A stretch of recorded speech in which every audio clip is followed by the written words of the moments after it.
det er ret sjældent i dag at kunne komme ind i et hus, som ikke er et decideret museum, men som stadigvæk har spor, spindelvæv af historien tilbage fra slutningen af 1600-tallet. Det her er historien om et hus. Et helt usædvanligt og unikt hus, beliggende på Ærø i det sydfynske øhav.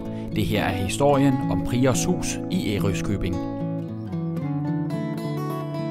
En kraftig okseblodsmalet hoveddør af egetræ med tunge smedjernsbeslag giver ikke bare de besøgende i Priors hus en imponerende velkomst. Den mere end 300 år gamle dør er også et levende resultat af et forbilledligt restaureringsarbejde. Et arbejde, der blev iværksat for 100 år siden, da den københavnske arkitekt Alexis Prior i 1917 købte og restaurerede det lille byhus i Ærøskøbing. En restaurering, som var så glimrende udført, at huset siden fik tilnavnet Priors hus. Velkommen til Ærøskøbing og velkommen til Priors hus. Det er næstældste hus i byen fra 1690. Et hus, som har en lang og spændende historie, men som frem for alt har en ubrudt historie helt tilbage fra slutningen af 1600-tallet, og hvor man vil kunne fornemme, hvordan folk har boet, og hvordan man faktisk stadig kan bo i et fint, gammelt byhus på Ærø, som med sin historie tilbage til hertugdømmerne er påvirket af arkitekturen og byggeskikken fra Sønderjylland, men samtidig har sit helt eget særpræg. Realdania By og Byg overtog huset 100 år efter i 2016 for via restaurering i Priors hånd at sikre husets kvaliteter og originalitet for fremtiden og samtidig sikre et fortsat liv i huset. Det unikke, eller i hvert fald det specielle ved Priors hus, er, at der er meget få købstadshuse tilbage i Danmark, som stammer fra 1600-tallet, og specielt bindingsværkshuse, og langt de fleste af dem er simpelthen brændt eller gennem tiden rådnet op, så man har bygget facaderne om, man har fjernet bindingsværket og bygget dem om i grundmur, altså muret dem op i stedet for. Og det vil man givetvis, hvis man bor i mange af de andre huse i gaden her, kunne konstatere, at der har nok været bindingsværk i facaderne engang. Så det unikke er sådan set, at det overhovedet er blevet bevaret. Da Alexis Prior købte det lille gule hus i Søndergade i Ærøskøbing på 88 kvadratmeter, valgte han ikke blot at indrette en bolig efter egne behov.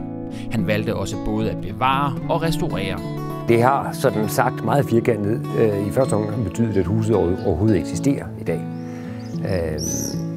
Man kunne sagtens have forestillet sig, at det var blevet revet ned, og så havde man bygget en ret uinteressant kopi, som formentlig ville være blevet revet ned igen 50 år senere, fordi det var alligevel ikke praktisk nok og så videre. Men Prior fik lige nøjagtigt moderniseret huset så meget, så en familie dengang i 1917 kunne bruge det, og ikke føle, at man skal bo fuldstændig i et museum. Byhuset i Ærøskøbing er i dag et eksempel på en helt ny praksis for restaurering, som Alexis Prior var med til at lancere i Danmark. Huset bærer således præg af en langt mere ydmyg tilgang til fortidens fysiske levn. Bindingsværkshuse sætter sig, og det gør de ganske langsomt. De er typisk ikke særlig godt funderet. Det har Priors hus heller ikke været. Og derfor så gavlen lige så stille begynder at kravle lidt bagud. Ja, det gør den så. I stedet for at rette den fint op på vinkelret tømmer og alting, nej, så brugte man det tømmer, der nu ikke var rådden. Det fik lov at blive siddende, og så skiftede man bare det, der var rådden. Hoveddøren, den har han altså syntes var god nok til at beholde, så den smed han ikke ud og lavede en ny. Og det har nok været hans tilgang hele tiden. Sådan lidt det forhåndenværende sømsprincip, eller som englænderne udtrykker det, if it ain't broke, don't fix it. Og det er nok i virkeligheden hovedoverskriften på Priors tilgang. Selvom der ligger 100 år imellem Priors restaurering og den seneste restaurering af Realdania By og Byg, er der en klar rød tråd mellem Priors tanker og Realdania By og Bygs tanker om forbilledlig restaureringsskik. Vi vil meget nødt ende den samme fælde, at nogen om 30 år siger, Gud, hvor var de dog nogle fjolser, at de partout skulle sætte et eller andet modepræg på deres hus. Vi er nok på den måde en lille smule mere ydmyge og sagt, ja, vi koncentrerer os om det, der er vigtigt. Husets konstruktioner, vinduer, tag, facader, alt det, der gør, at et hus dybest set ikke kan tåle sig ud om natten. Det gør vi ordentligt, sætter i stand, så det virker.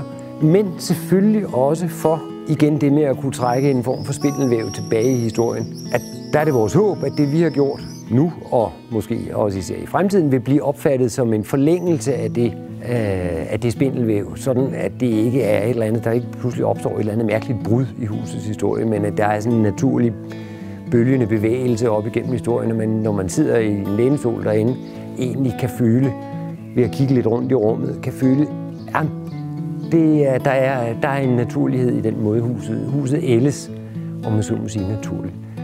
Prias hus indgår nu i Realdania By & Bygs samling af godt 50 historiske huse, der repræsenterer dansk bygningskultur gennem 500 år. Huset vil fremover blive lejet ud til Arkitektforeningen, som bruger det til udlejning. 1 til 2 gange om året vil huset desuden blive åbnet for Realdania By & Bygklubbens medlemmer. Restaureringen af Prias hus har sikret husets kvaliteter og særpræg for fremtiden, og Prias hus er igen blevet en perle i rækken af Ærøskøbings huse til glæde og inspiration for byens og øens beboere og for de mange turister, som hvert år besøger Ærø.